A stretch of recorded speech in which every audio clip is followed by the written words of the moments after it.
Hello class 12th, good morning बच्चों। आज हम अपने हिंदी के पाठ्य पुस्तक के कथा संकलन से कर्मनाशा की हार नामक कहानी पढ़ेंगे। कर्मनाशा की हार हिंदी के सशक्त कथा शिल्पी शिव प्रसाद सिंह द्वारा रचित एक ऐसी कहानी है जिसमें पुरातन संस्कारों एवं मानवतावादी नवीन जीवन दृष्टि के बीच द्वंद्व का चित्रण करते हुए कहानीकार ने नवीन दृष्टि को वरीयता दी है। रूढ़ियों, अंधविश्वासों एवं प्राचीनता के संस्कारों से मुक्ति पाना सरल नहीं है, क्योंकि इनकी जड़ें बहुत गहरी होती हैं, किंतु मानवता सर्वोपरि है। वास्तविक मनुष्यता वही झलकती है जहाँ कोई व्यक्ति बद्धमूल शक्तिशाली संस्कारों को झटककर प्रगतिशील मानवीय दृष्टिकोण को महत्व देता है। भैरव पांडे के रूप में कथाकार ने एक ऐसे ही चरित्र की सृष्टि की है। कर्मनाशा नदी अंधविश्वास और निरर्थक रूढ़ि का प्रतीक है। कर्मनाशा के बारे में लोगों का विश्वास था कि एक बार नदी बढ़ जाए तो बिना मनुष्य की बलि लिए नहीं लौटती, किंतु इस बार उसे नर बलि नहीं मिल पाई। यही उसकी पराजय है और दूसरे शब्दों में यही मानवता की विजय है। काले सांप का काटा आदमी बच सकता है, हलाहल जहर पीने वालों की मौत रुक सकती है, किंतु जिस पौधे को एक बार कर्मनाशा का पानी छू ले वह फिर हरा नहीं हो सकता। कर्मनाशा के बारे में किनारे के लोगों में एक और विश्वास प्रचलित था कि यदि एक बार नदी बढ़ जाए तो बिना मानुष की बलि लिए नहीं लौटती। हालांकि थोड़ी ऊंचाई पर बसे हुए नई डीह वालों को इसका कोई खौफ न था। इसी से वे बाढ़ के दिनों में गेरू की तरह फैले हुए अपार जल को देखकर खुशियां मनाते। 2-4 दिन की यह बाढ़ उनके लिए तब्दीली बनकर आती। मुखिया जी द्वार पर लोग बाग इकट्ठे होते और कजली सावनी की ढाल पर ढोलके ठनकने लगते। गांव के दूधमुहे तक ई बाढ़ी नदिया जिया लेके माने का गीत गाते, क्योंकि बाढ़ उनके किसी आदमी का जिया नहीं लेती थी, किंतु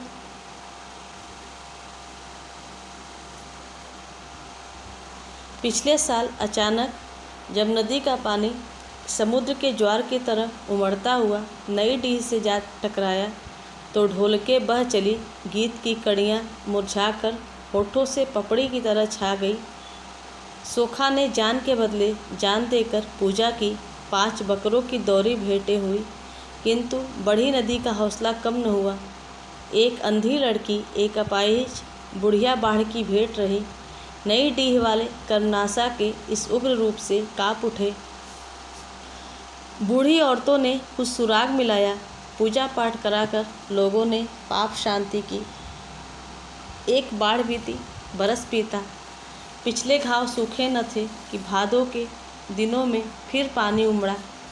बादलों की छाँव में सोया गाँव भोर की किरण देखकर उठा तो सारा सिवान रक्त की तरह लाल पानी से घिरा था। नई डीह के वातावरण में हौलदिली छा गई। गांव वाले ऊंचे अरार पर बसा था, जिस पर नदी की धारा अनवरत टक्कर मार रही थी। बड़े बड़े पेड़ जड़ मूल के साथ उलटकर नदी के पेट में समा रहे थे। यह बाढ़ न थी, प्रलय का संदेश था। नई डीह के लोग चूहेदानी में फंसे चूहे की तरह भय से दौड़ धूप कर रहे थे। सबके चेहरे पर मुर्दनी छाई थी। कल दीनापुर में कड़ा चढ़ा था। पांडे जी ईसुर भगत हकलाते हुए बोला। कुएं की जगह से बाल्टी का पानी लिए जगेसर पांडे उतर रहे थे। घबराकर बाल्टी सहित ऊपर से कूद पड़े। क्या कह रहे थे भगत? कड़ाहा चढ़ा था? क्या कहा सोखा ने? चौराहे पर छोटी सी भीड़ इकट्ठी हो गई। भगत अपने शब्दों को चुभलाते हुए बोले, काशीनाथ की शरण भाई लोगों। सोखा ने कहा, कितना पानी गिरेगा कि 3 घड़े भर जाएंगे। आदमी मवेशी की क्षय होगी, चारों ओर हाहाकार मच जाएगा, प्रलय होगी। प्रलय न होगी तब क्या बरकत होगी। हे भगवान, जिस गांव में ऐसा पाप कर्म होगा वह बहेगा नहीं, तब क्या बचेगा। माथे के लुग्गे को ठीक करती हुई धनेसरा चाची बोली, मैं तो कहूँ कि फूलमतिया ऐसी चुप काहे हैं। राम रे राम, एक ने पाप किया, सारे गांव के सिर बीता। उसकी माई कैसी सतवंती बनती थी, आग लाने गई तो घर में जाने नहीं दिया। मैं तो तभी छनगी कि हो न हो दाल में कुछ काला है। कुछ साफ भी कहोगी भौजी। बीच में जगेसर पांडे बोले, क्या हुआ आखिर, क्या हुआ। विधवा लड़की बेटा पैदा कर सुहागिन बनी है। ऐं कब हुआ। सबकी आंखों में उत्सुकता के फफोले उभर आए। आगत भय से सबकी सांसें टंगी रह गई। तभी मिर्चे की तरह तीखी आवाज़ में चाची बोली, कोई आज की बात है, 3 दिन हो गए। लोगों की प्रलय की सूचना देकर हवा में उड़ते हुए आंचल को बरजोरी बस में करती चाची चौराहे की ओर बढ़ चली। गांव का सारा आतंक भय पाप उनके पीछे कुत्ते की तरह दुम दबाए चले जा रहे थे। सबकी आंखों में नई डीह का भविष्य था। रक्त की तरह लाल पानी में चूहे की तरह उब चुभ करते हुए लोग चिल्ला रहे थे। मौत का ऐसा भयंकर स्वप्न शायद ही किसी ने देखा था। भैरव पांडे बैसाखी के सहारे अपनी बखरी के दरवाजे पर खड़े बाढ़ के पानी का जोर देख रहे थे। अपार जल में बहते हुए सांप बिच्छू चले आ रहे थे। मरे हुए जानवर की पीठ पर बैठा कौवा लहर के धक्के से बिछल जाता। भीगे चूहे पानी से बाहर निकलते तो चील झपट पड़ते। विचित्र दृश्य है। पांडे न जाने क्यों बुदबुदाए, फिर मिट्टी की बनी पुरानी बखरी की ओर देखा। पांडे के दादा देश देहात के नामी गिरामी पंडित थे। उनका ऐसा अकबाल था कि कोई किसी को भी सताने की हिम्मत नहीं करता था। उनकी बनवाई है यह बखरी, भाग की लेख कौन टारे। 2 पुस्त के अंदर ही सभी कुछ खो गया। मुट्ठी में बंद जुगनू हाथ से बाहर निकल गया और किसी ने जाना भी नहीं। आज से 16 साल पहले माँ बाप एक नन्हा लड़का हाथ में सौंप कर चले गए। पैर पंगु भैरव पांडे अपने 2 बरस के छोटे भाई को कंधे से चिपकाए असहाय निर्वलम खड़े रह गए। धन के नाम पर बाप का कर्ज मिला, काम धाम के लिए दूध मुँहे भाई की देखरेख, रहने के लिए बखरी, जैसे पिछली बाढ़ के धक्कों ने एकदम जर्जर कर दिया है। अब यह भी न बचेगी। पांडे के मुंह से भवितव्य फूट रहा था, जिसकी भयंकरता पे उन्होंने जरा भी ख्याल करना जरूरी नहीं समझा। दरारों से भरी दीवारें उनके खुरदुरे हाथों में स्पर्श से पिघल गई। वर्षा का पानी पसीज कर हाथों में आंसू की तरह चिपक गया। सनसनाती हवा गांव के इस छोर से उस छोर तक चक्कर लगा रही थी। भैरव पांडे के कानों में आवाज़ के स्पर्श से ही भयंकर पीड़ा पैदा हो गई। बैसाखी उनके शरीर के भार को संभाल न सकी और वह धम से चौखट पर बैठ गए। बाजू के धक्के से कोहनी छिल गई। चिनचिनाती कोहनी का दर्द उनके रोए रोए में बिंध रहा था और पांडे इस पीड़ा को होठों के बीच दबाने का प्रयत्न कर रहे थे। सब कुछ गया, वे बुदबुदाए। कर्मनाशा की बाढ़ उनकी इस जर्जर बकरी को हड़पने नहीं, उनके पितामह की उस अमूल्य प्रतिष्ठा को हड़पने आई है, जिसे अपनी इस विपन्न अवस्था में भी पांडे ने धरती पर नहीं रखा। दुलार से पली वह प्रतिष्ठा सदा उनके कंधे पर चढ़ी रही। मैं जानता था कि छोकरा इस खानदान का नाश करने आया है। पांडे की आंखों में उनके छोटे भाई की तस्वीर नाच उठी। 18 वर्ष का छरहरा पानीदार कुलदीप, जिसकी आंखों में भैरव की माँ की छाया तैरती नजर आती। उसके काले काकुल को देखकर मुखिया जी कहते कि इस पर भैरव पांडे के दादा की लौछार पड़ी है। पांडे हो कर हंस पड़ते। जा रे कुलदीपक, बरामदे में बैठकर पढ़। भैरव पांडे मन में बुदबुदाते, तेरी आँख में 100 कुंड बालू हरामी कहीं का लड़के पर नज़र गड़ाता है। कुछ भी हुआ इसे तो भगवान कसम तेरा गला घोट दूंगा। बड़ा आया मुखिया जी। फिर जरा बढ़ के बोलते, क्या लौछार पड़ेगी मुखिया जी। दादा के पास तो 5 पछाही गायें थी, एक से एक। 2 थन दूध ले तो पंसेरी बल्टी भर जाती थी। यहाँ तो इस लौंडे को दूध पचता नहीं। फिर साल 12 महीने हमेशा मिलता भी कहाँ है हम गरीबों को। अब वह पुराने ज़माने की बात कहाँ रही पांडे जी, मुखिया कहता और अपने संकेतों से शब्दों की मिर्चों की तिताई भरकर चला जाता। काले काले काकुले वाला नवजीवन कुलदीप उसे फूटी आँखों नहीं सुहाता, किंतु भैरव पांडे के डर से वह कुछ न कह पाता।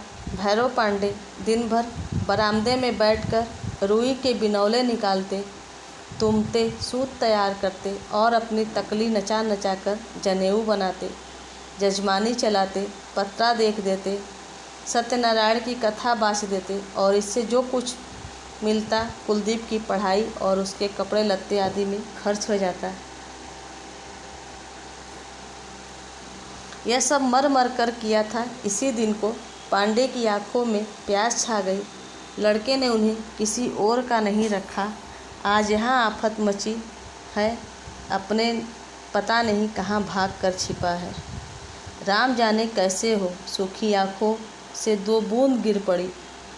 अपनों से तो कौर भी नहीं उठा पाता था। भूखा बैठा होगा कहीं।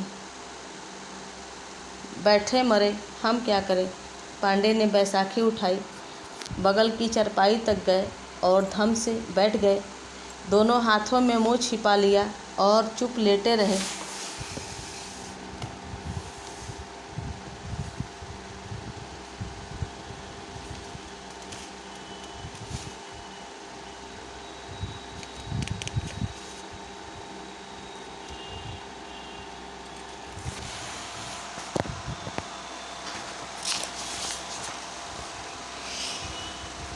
पूर्वी आकाश पर सूरज के 2 लट्ठे ऊपर चढ़ाया था। काले काले बादलों की दौड़ धूप जारी थी। कभी कभी हल्की हवा के साथ बूंदें बिखर जाती। दूर किनारों पर बाढ़ के पानी की टकराहट हवा में गूंज उठती। भैरव पांडे उसी तरह चारपाई पर लेटे आंगन की ओर देख रहे थे। बीचों बीच आंगन में तुलसी चौरा था, जो बरसात के पानी से कटकर खुरदुरा हो गया था। पुराने पौधे के नीचे कई मासूम मरकती पत्तियों वाले छोटे छोटे पौधे लहराने लगे थे। वर्षा की बूंदें पुराने पौधों की सख्त पत्तियों पर टकराकर बिखर जाती। टूटी हुई बूंदों की फुहार धीरे से मासूम पौधों पर फिसल जाती।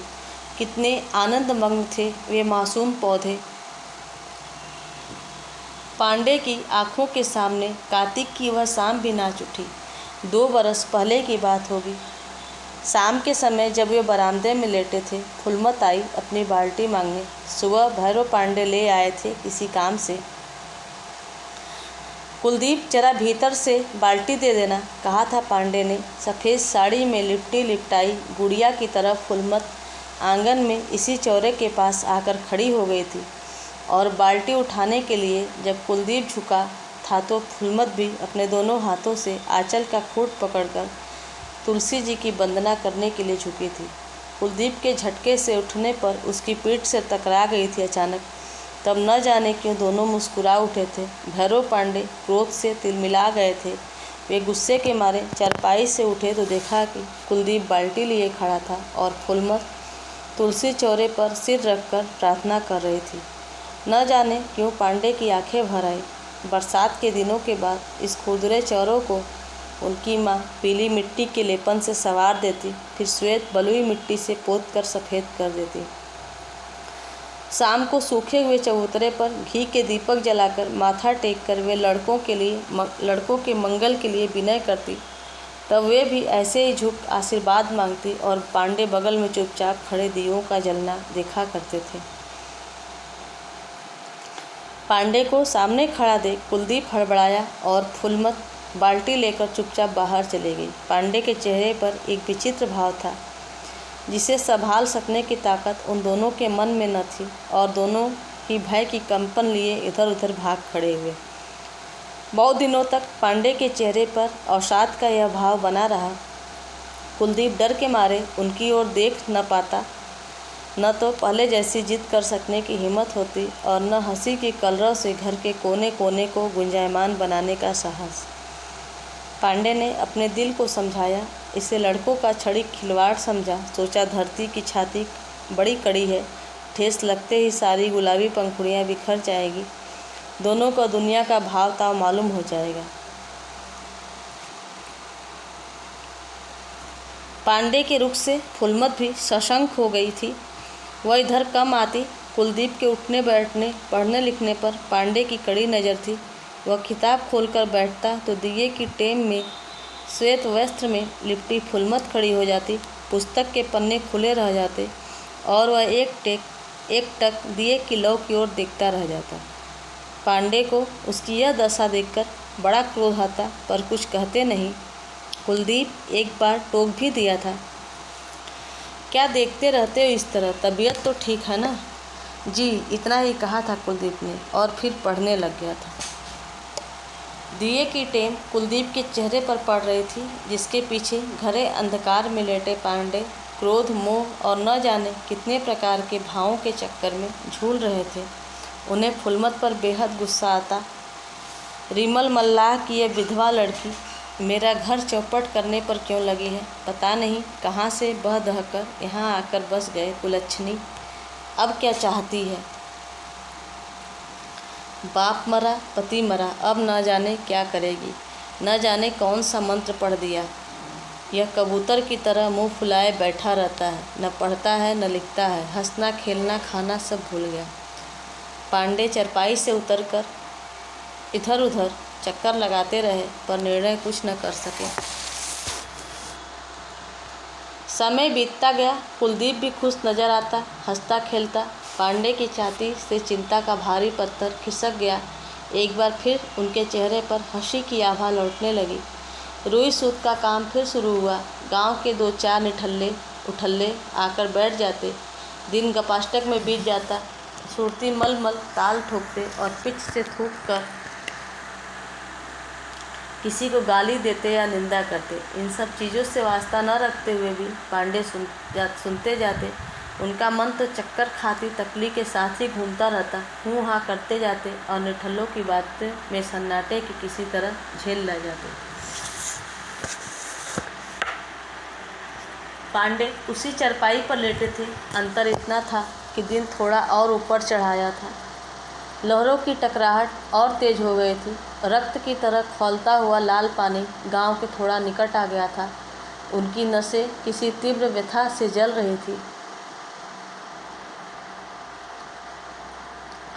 पांडे के वंश में कभी ऐसा नहीं हुआ था। वे फुसफुसाए। बगल की दीवार में ताखे पर रामायण की गुटका रखी थी। उन्होंने उठाई। एक जगह लाल निशान लगा था। पिछले दिनों कुलदीप रात में रामायण पढ़ा करता था। जब से वह गया है आज तक वह गुटका खुली नहीं। पांडे के हाथ कांपे। गुटका उलटकर उनकी छाती पर गिर पड़ी। उठकर खोला, वही लाल निशान। का सीता भा विधि प्रतिकूला, मिलई न पावक मिटई न सूला। सुनहु विनय मम बिटप अशोका, सत्य नाम करो हरु मम शोका। पांडे की आंखें भरभरा आई। झरझर आंसू गिरने लगे। हिचकी लेकर वे टूट पड़े। यह चुड़ैल मेरा घर खा गई। शब्द फूटे किंतु भीतर घुमड़ कर रह गए।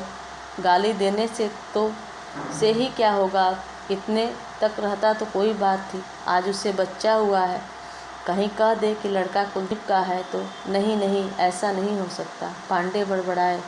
उन्होंने अपने बालों को मुट्ठियों में कसकर खींचा, जैसे इनकी जड़ में पीड़ा जम गई है, खींचने से थोड़ी राहत मिलेगी। वे उठना चाहते थे किंतु उठ न सके। आँखों के सामने चिंगारियाँ टूटने लगी।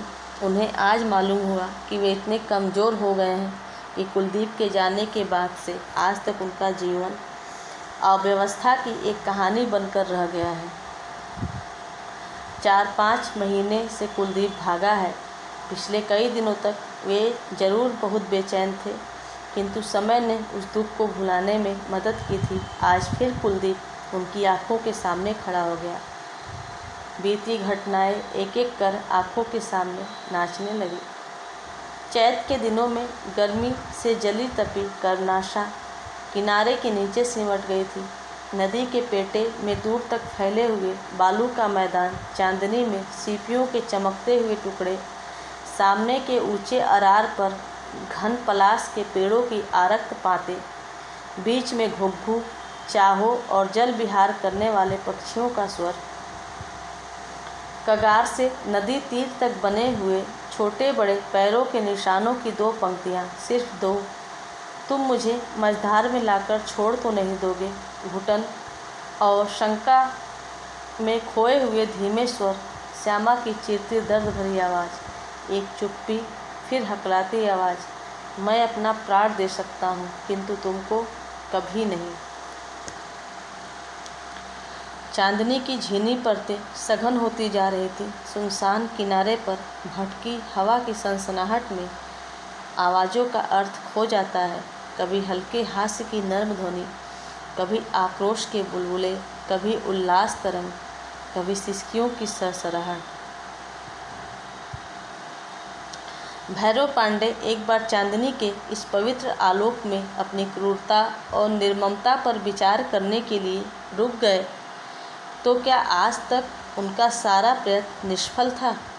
क्या वे असाध्य को संभव बनाने का ही प्रयत्न करते रहे?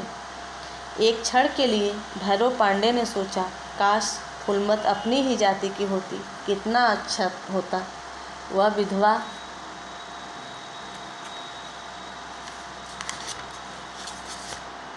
न होती। तुलसी चौरे की वंदना पांडे के मस्तिष्क में चंदन की सुगंध की तरह छा गई।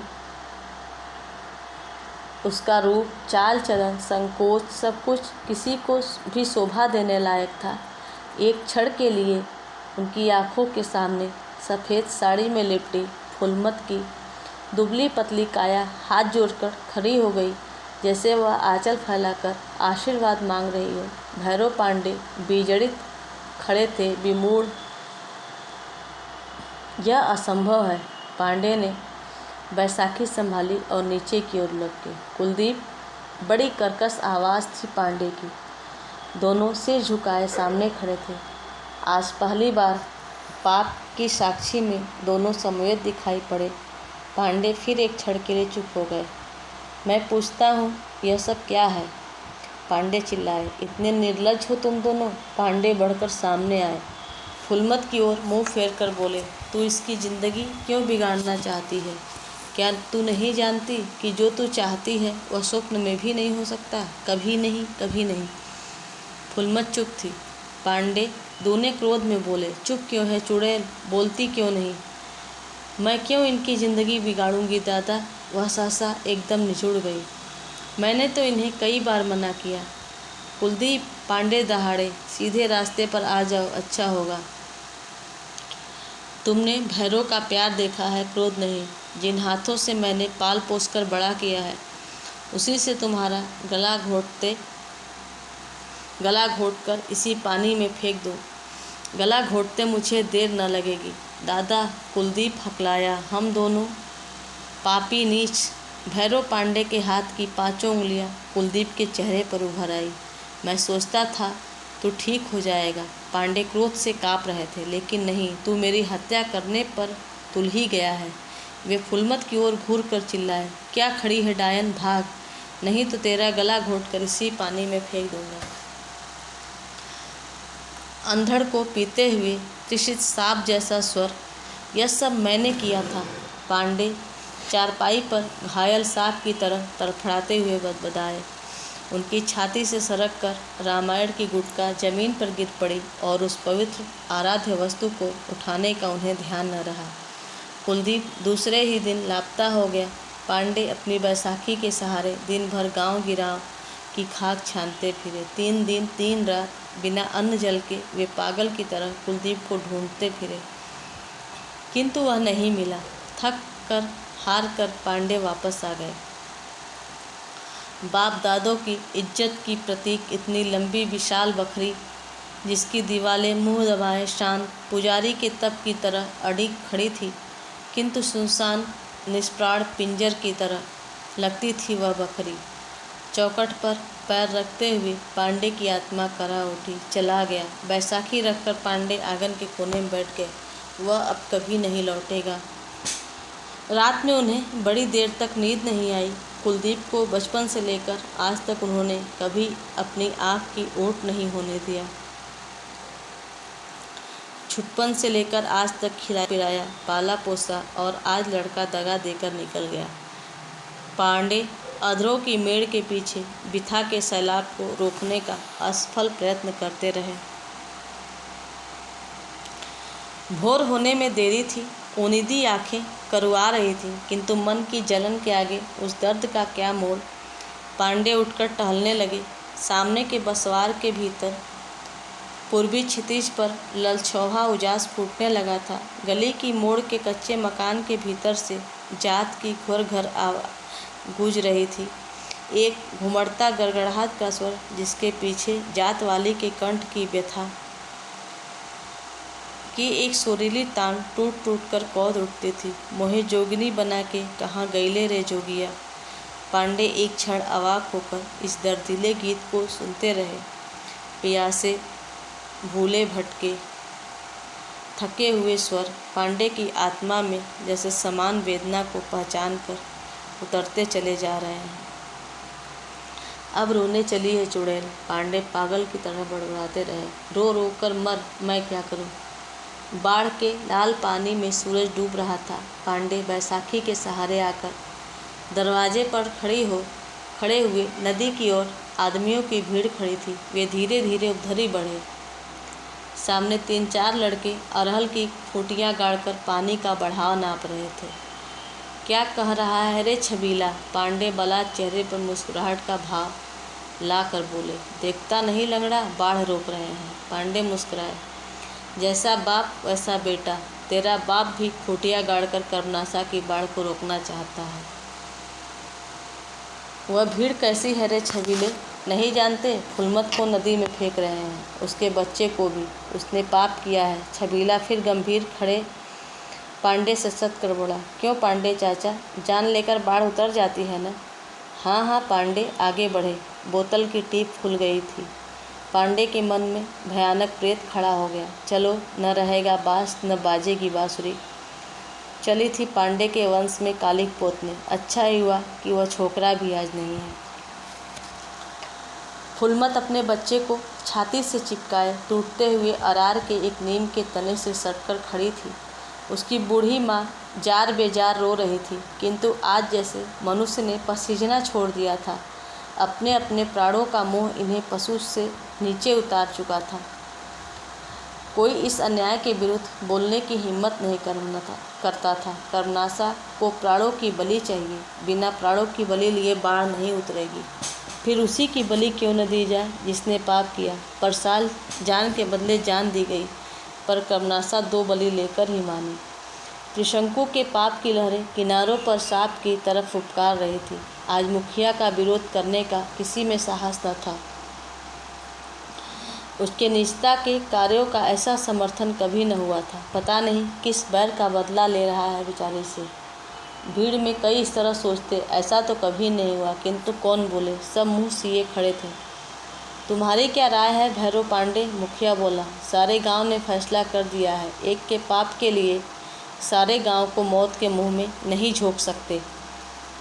जिसने पाप किया है उसका दंड भी वही भोगे। वह विभत्स सन्नाटा पांडे ने आकाश की ओर देखा। आगे बढ़े। फुलमत भय से चिल्ला उठी। पांडे ने बच्चे को उसकी गोद से छीन लिया। मेरी राय पूछते हो मुखिया जी, तो सुनो। कर्मनाशा की बाढ़ दूध मुँहे बच्चे और एक अबला की बलि देने से नहीं रुकेगी। उसके लिए तुम्हें पसीना बहाकर बांधों को ठीक करना होगा। कुलदीप कायर हो सकता है, वह अपने बहू बच्चे को छोड़कर भाग सकता है, किंतु मैं कायर नहीं हूँ। मेरे जीते जी बच्चे और उसकी माँ का कोई बाल बाका भी नहीं कर सकता, समझे। तो यह है बूढ़े पंडित जी की बहू, मुखिया व्यंग से बोला। पाप का फल तो भोगना ही होगा पांडे जी, समाज का दंड तो झेलना ही होगा। जरूर भोगना होगा मुखिया जी। मैं आपके समाज को कर्मनाशा से कम नहीं समझता, किंतु मैं एक एक के पाप गिनाने लगूं तो यहाँ खड़े सारे लोगों को परिवार समेत कर्मनाशा के पेट में जाना पड़ेगा। है कोई तैयार जाने को? लोग अवाक पांडे की ओर देख रहे थे। वे अपने कंधे से छोटे बच्चे को चिपकाए अपनी बैसाखी के सहारे खड़े थे, पत्थर की विशाल मूर्ति की तरह उन्नत, प्रशस्त, अटल। कर्मनाशा के लाल पानी में सूरज डूब रहा था। जिन उद्दत लहरों की चपेट में बड़े बड़े विशाल पीपल के पेड़ धाराशायी हो गए थे, वे एक टूटे नीम के पेड़ से टकरा रही थी। सूखी जड़ें जैसे सख्त चट्टान की तरह अडिग थी। लहरें टूट टूट कर पछाड़ खाकर गिर रही थी, शिथिल, थकी, पराजित।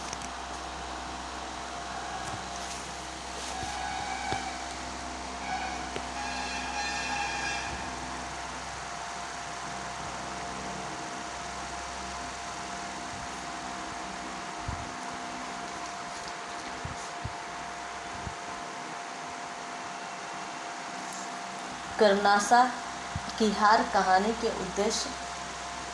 इस कहानी के दो उद्देश्य स्पष्ट दिखाई पड़ रहे हैं। पहला, रूढ़िगत संस्कारों पर प्रगतिशीलता की विजय और अंधविश्वासों से जुड़ी हुई निर्दयता एवं निर्ममता पर मानवतावाद की विजय। यह भैरव पांडे की जीत और कर्मनाशा की हार है।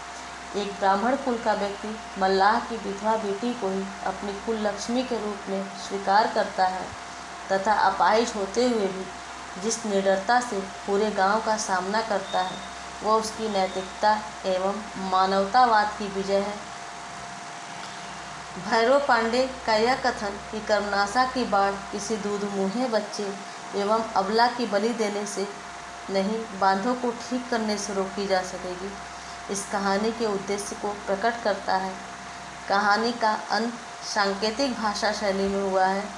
जिन उद्दत लहरों की चपेट में बड़े बड़े विशाल पीपल के पेड़ धाराशायी हो गए, वे एक टूटे नीम के पेड़ से टकरा रही थी। सूखी जड़ें जैसे सख्त चट्टान की तरह अडिग थीं। लहरें टूट टूट कर पछाड़ खाकर गिर रही थी, शिथिल, थकी, पराजित। यहाँ टूटा नीम का पेड़ अपाहिज भैरव पांडे का प्रतीक है, जिसने अपनी साहस से उस अंधविश्वास को तोड़ दिया। मानवता की विजय हुई और कर्मनाशा हार गई। देशकाल और वातावरण की दृष्टि से इस कहानी में स्वाभाविकता का समावेश होता है। एक ओर तो इसमें ग्रामीणों के अंधविश्वास का उल्लेख है। यदि एक बार नदी में बाढ़ आ जाए तो बिना मानुष की बलि लिए लौटती नहीं। लोग बाग मुखिया के दरवाजे पर इकट्ठे होकर ढोलक गीत गा रहे हैं कि बाढ़ी नदियाँ जिया लेके माने। नदी की बाढ़ का चित्रण करते हुए कहानीकार ने उस वातावरण को साकार कर दिया है। बादलों की छाँव में सोया गांव भोर की किरण देकर उठा तो सारा सिवान रक्त की तरह लाल पानी से घिरा था। नई दीह के वातावरण में हौलदिली छा गई। गांव ऊंचे अरार पर बसा था, जिस पर नदी की धारा अनवरत टक्कर मार रही थी। बड़े बड़े पेड़ जड़मूल के साथ उलटकर नदी के पेट में समा रहे थे। यह बाढ़ न थी, प्रलय का संदेश था। इस कहानी की भाषा शुद्ध हिंदी है, जिसमें ग्रामीण शब्दावली का भी प्रयोग किया गया है, जैसे मानुष, डी, बिक, चौरा आदि। मुहावरों के प्रयोग ने भाषा की अर्थ क्षमता बढ़ा दी है। कुछ मुहावरे जो इस कहानी में प्रस्तुत हुए हैं, जैसे दाल में काला होना, पेट में दाढ़ी होना, फूटी आँखों न सुहाना, खाक छानना आदि उर्दू के प्रचलित शब्द भी कहानी में हैं, यथा हौसला, हौलदिली, सैलाब आदि। कहानी में फ्लैशबैक पद्धति का प्रयोग किया गया है, कहीं विवरणात्मक तो कहीं वर्णनात्मक शैली का प्रयोग है।